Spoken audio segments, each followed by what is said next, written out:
All right, YouTube, this Detroit's HPTV coming to you out of Detroit, back with another video.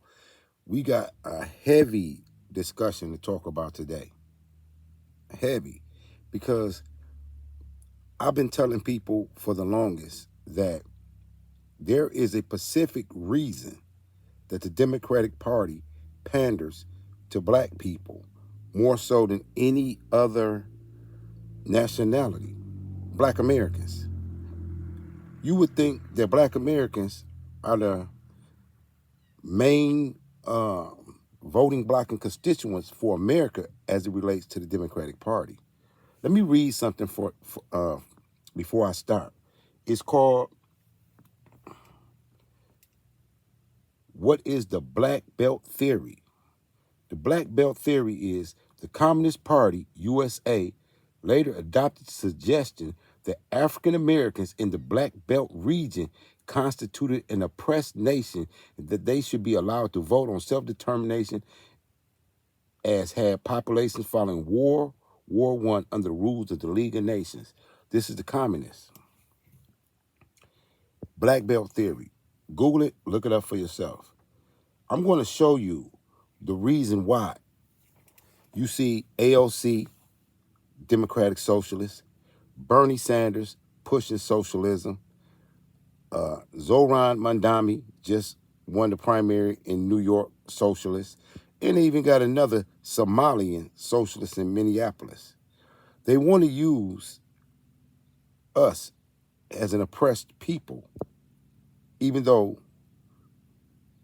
we're free. We're free. They want to keep telling you this victim ideology because they want to keep you angry at the government, and they want to always keep you not having faith in God. Because in communism, they take God out of the equation. They want you to consistently buy into the ideology of free stuff. See, in communism, they exploit the working class by telling them, oh, we're going to give you something free. We're going to give you Section 8. We're going to give you a welfare state, even though it breaks down the nuclear family, even though it undermines self-determination, because they want to control you. They want to use you as a tool for a globalist communist agenda. And a lot of you may not even believe it, because I don't expect my subscribers and the people that follow me to not be intelligent.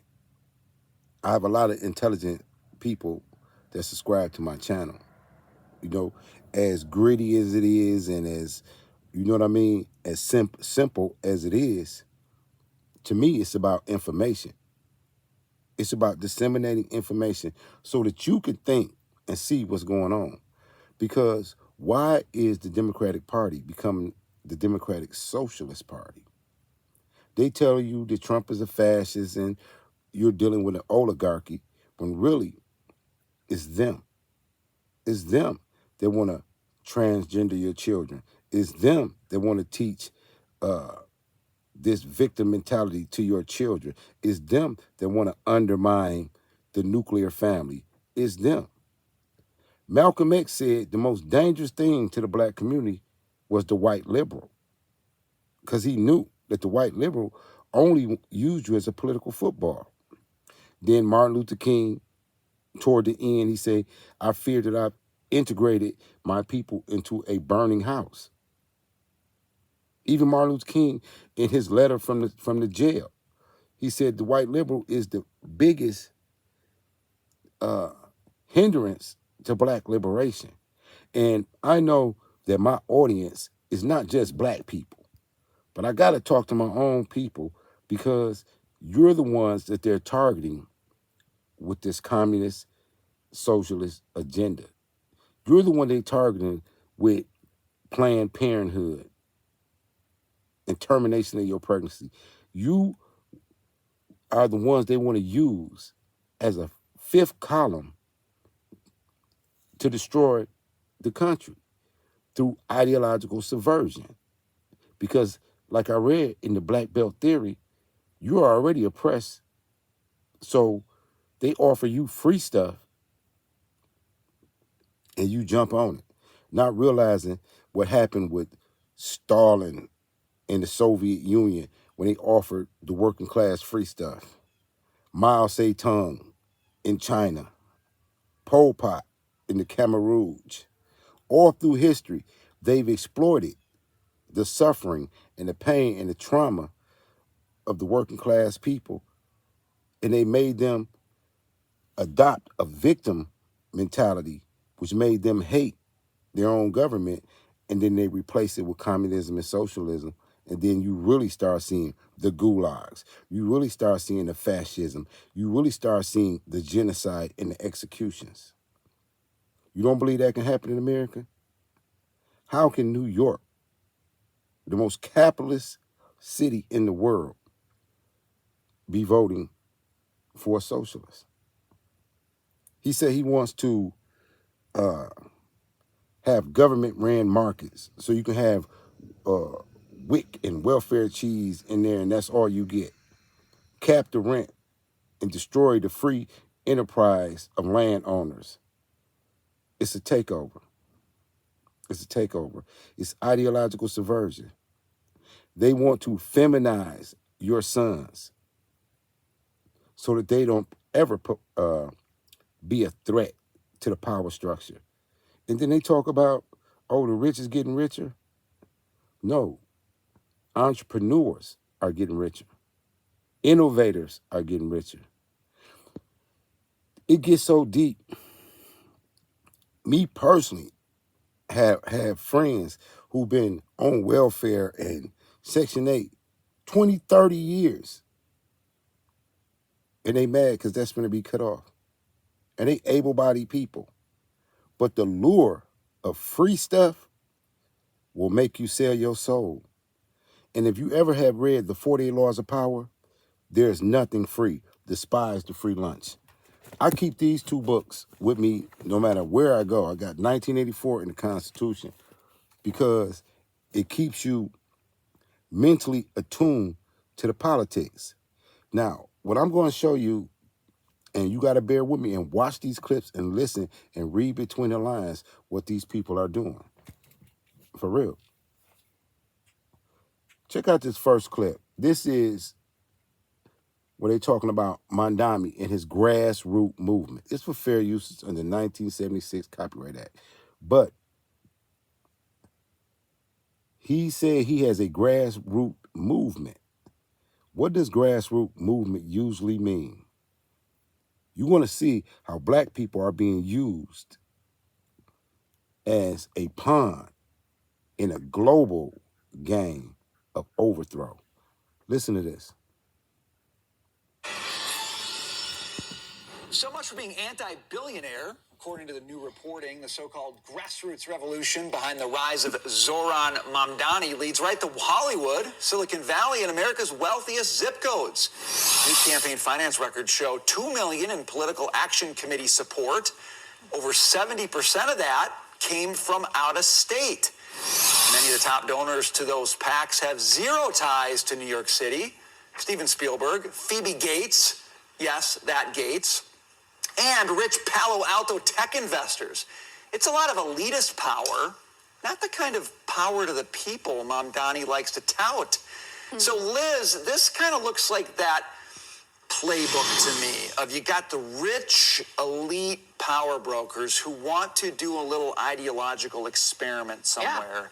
And now it's New York City. They want to export their craziness, and they're doing it. I mean, but by the way, it seems to me every time there's a progressive candidate that makes a lot of noise and is out there in the front, they get funding from Hollywood. They get funding from, obviously, George Soros and all these people. And you just have to kind of wonder why. What is the agenda here?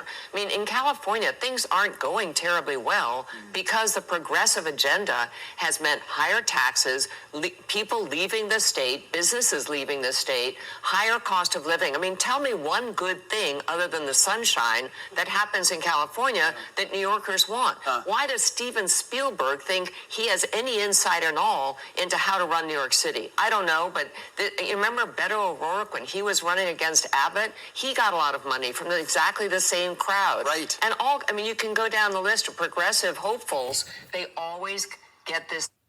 I don't know. You can see that with Mandami, the socialist, Muslim, immigrant, he's with Letitia James, Al Sharpton, and representatives from the LGBT community. This is his base, not the working class man, not you. Following, and it's annoying, but you know what? It's legal, so you can't really combat it except to tell people the truth. Well, it's funny you say Beto O'Rourke, because I'm looking at that picture of Mamdani now, like the rolled up sleeves and the tie and the smile. That's why I thought about it, right. It's like, I get why Spielberg likes it. He looks like a movie scene that doesn't bear any relation to reality. But I don't know, maybe they say misery loves company. Is that why all these Californians want to project it on the rest of us? As you know, when I don't understand something, I often lay in bed and I think about it.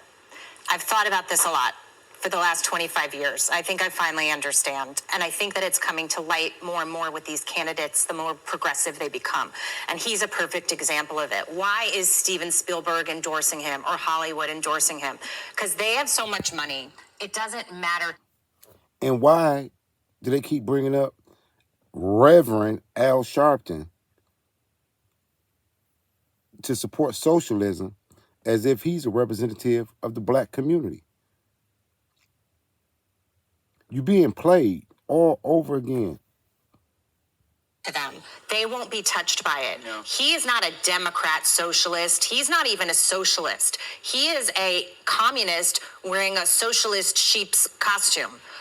When you think about what communism really is, there's a super high band of elite on top, your Spielberg, Soros types. They retain control of everything, and you eradicate the middle class. There's everybody else. The rest that fall under that line have to share everything. And Spielberg doesn't care. Soros doesn't care because they don't have to share. They just accumulate the power.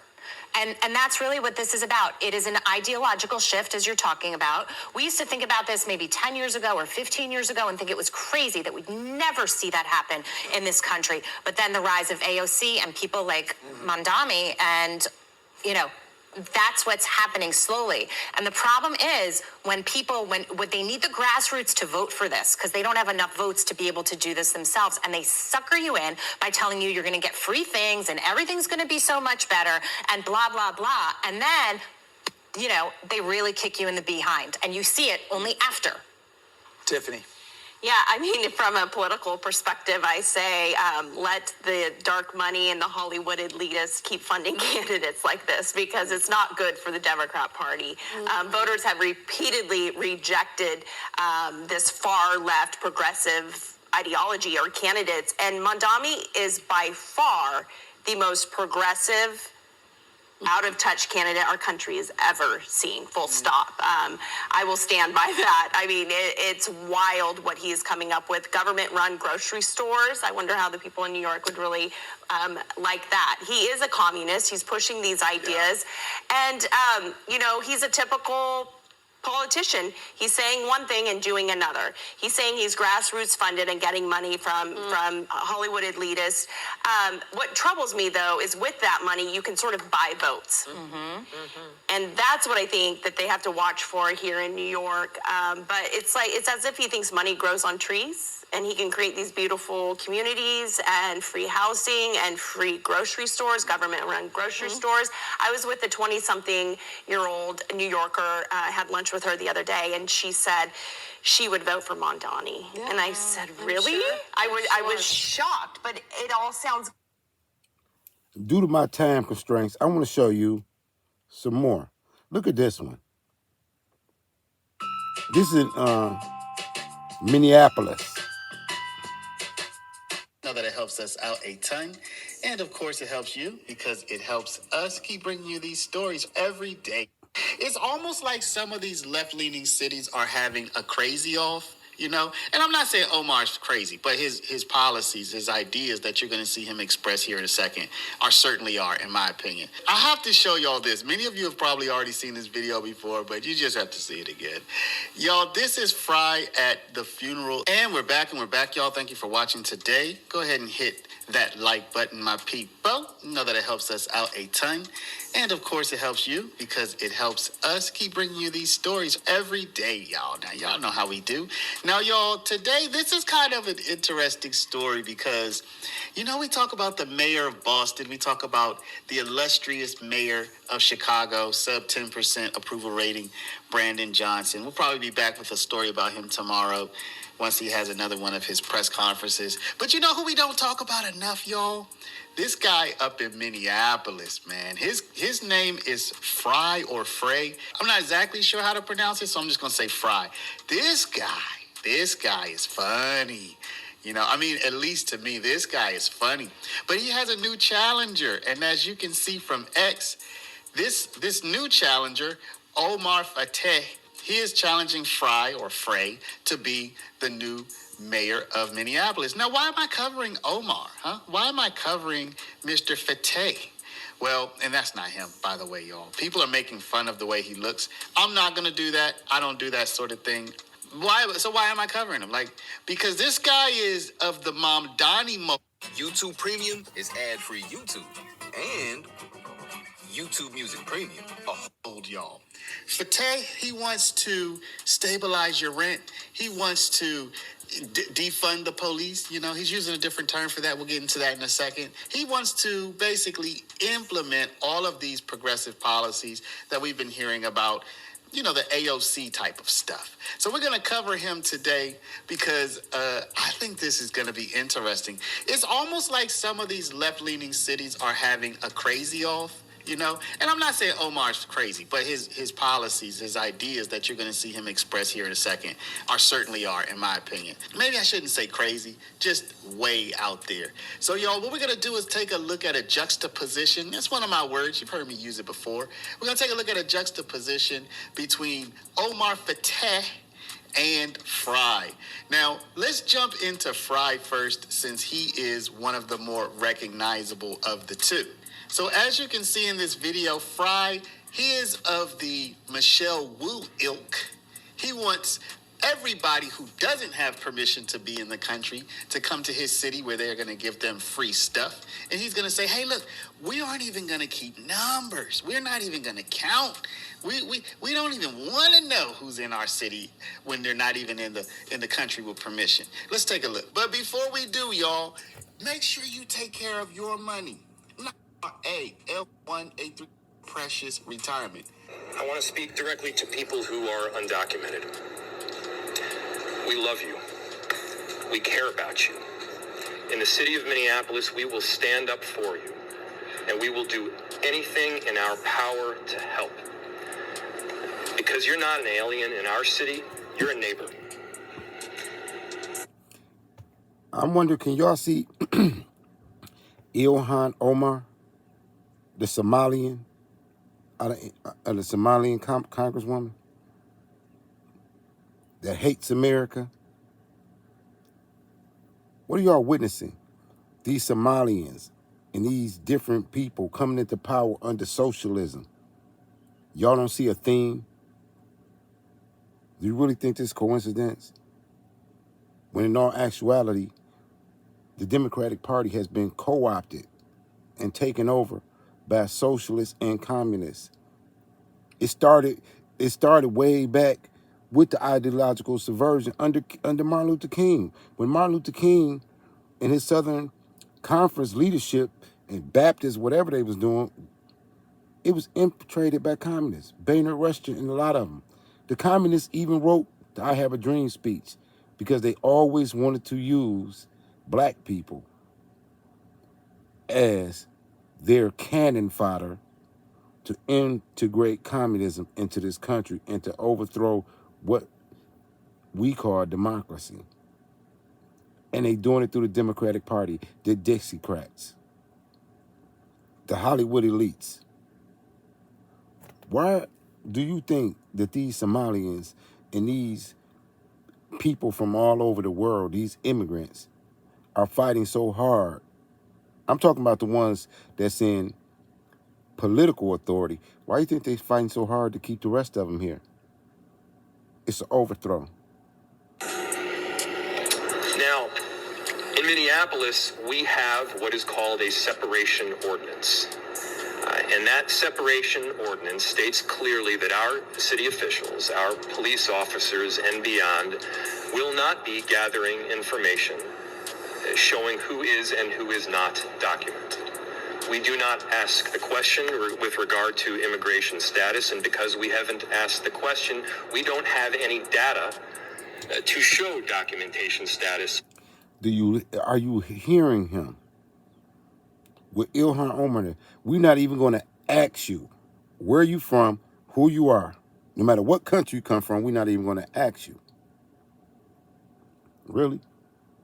And to the rest of y'all, we just going to give y'all free stuff. Okay. In our city, our police officers will not be cooperating with federal law enforcement around federal immigration law. We enforce state and local laws here in Minneapolis, and we will do so to the best of our ability. But as for cooperation with ICE, the answer is no. Have you heard? Reading glasses are outdated. A new technology for the elderly. Nothingness is here. From now on. Now, as you can see, Fry, he's radical. But I have to show y'all this. Many of you have probably already seen this video before, but you just have to see it again. Y'all, this is Fry at the funeral for George Floyd. Now, I'm not taking any shots at George Floyd. What happened to George Floyd was tragic. I don't want anybody in my comments talking about who was responsible, who wasn't. That's not the point. He passed away. It's tragic, however you look at it. But Fry, is this performative or not, y'all? This looks performative to me, like he's auditioning for a movie, So now that we have Fry, we kind of have a sense for who Fry is. Let's take a look at Mr. Omar Fattah. Let's look at this video of what Mr. Fattah says he wants to do with Minneapolis. Spoiler alert, he's Somali, I believe. That's why I'm using the term Somali Mamdani, right? Because he's Somali and he sounds almost exactly like Mamdani. Let's take a look. Everyone keeps asking me, Omar, why aren't you doing more videos? As a state senator with a second full-time job and a kid on the way, I just haven't been able to find the time. I've also been fighting for you, passing things like tuition-free college for working-class families, rideshare protections for our Uber and Lyft drivers, and the legalization of fentanyl testing strips. But this summer, you're going to be seeing a lot more of me, because we deserve nice things in Minneapolis too. To make an affordable Minneapolis that works for everyone, we need a mayor that works as hard as you do. I'm ready to work hard too. 1, build a Minneapolis that working people can afford to call home. 2, protect our city from a hostile White House.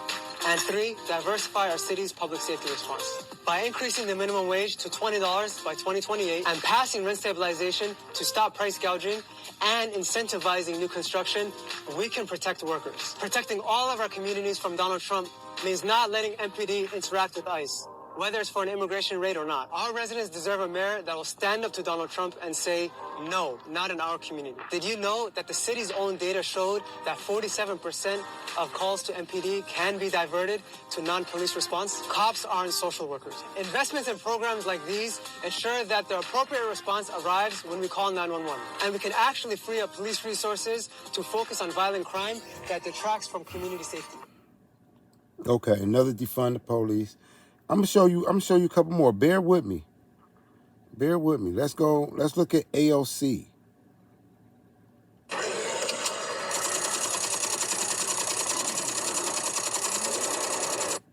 Truly terrifying. I saw how easy it would be as a parent. Just 105 days until the country votes in the midterm elections. Have you noticed how obsessed some conservatives have become with Alexandria Ocasio-Cortez? She, of course, is the Democratic socialist who won an upset victory last month, surprised everyone, in the Democratic primary in New York's 14th congressional district. And the day after she won, Trump TV's Sean Hannity put up this amazing graphic lamenting her agenda with her absolutely shocking support for women's rights, fighting climate change, and supporting seniors. Ocasio-Cortez has recently been in the Midwest campaigning for progressive candidates alongside Bernie Sanders, which prompted another round of conservative hand-wringing. The conservative Fox Business Network tweeted out a portion of one speech without comment in what appeared to be a warning about these words from the scary socialist. We will not rest until every person in this country is paid a living wage to lead a dignified life.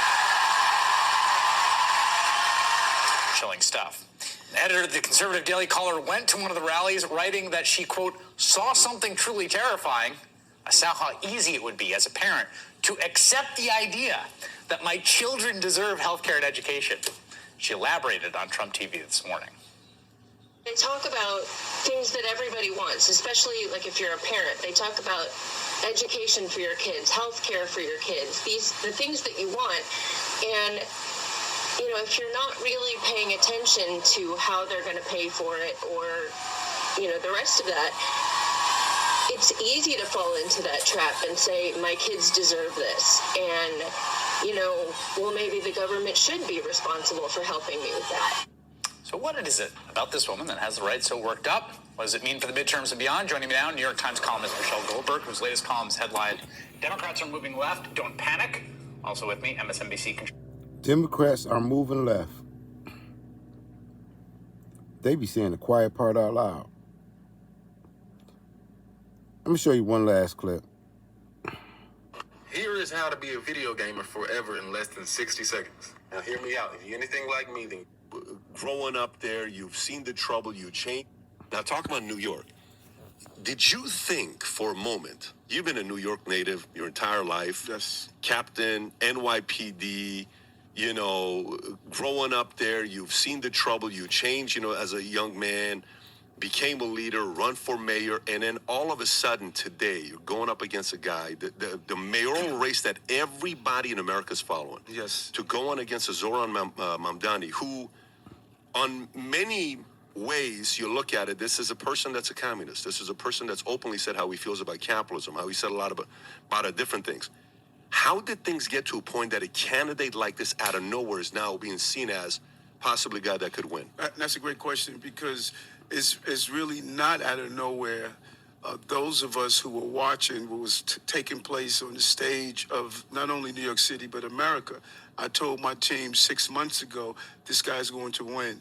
And I need to be in a general so that I can go head to head. 6 months ago? 6 months ago, I sat down with my team. And I said to the reporters, I said, this is going to be the most fascinating race in the history of New York City. Why is that? What happened was he already had a ready-made army that we were ignoring. And if you go back, I was talking about the radicalization of our children on our college campuses, to hate America. And we watched that. We watched that all last summer when the college students was pro-Gaza and anti-American. All over the country, you sit up there and watch them radicalized college students and prepare them for socialism and communism, anti-God, anti-family.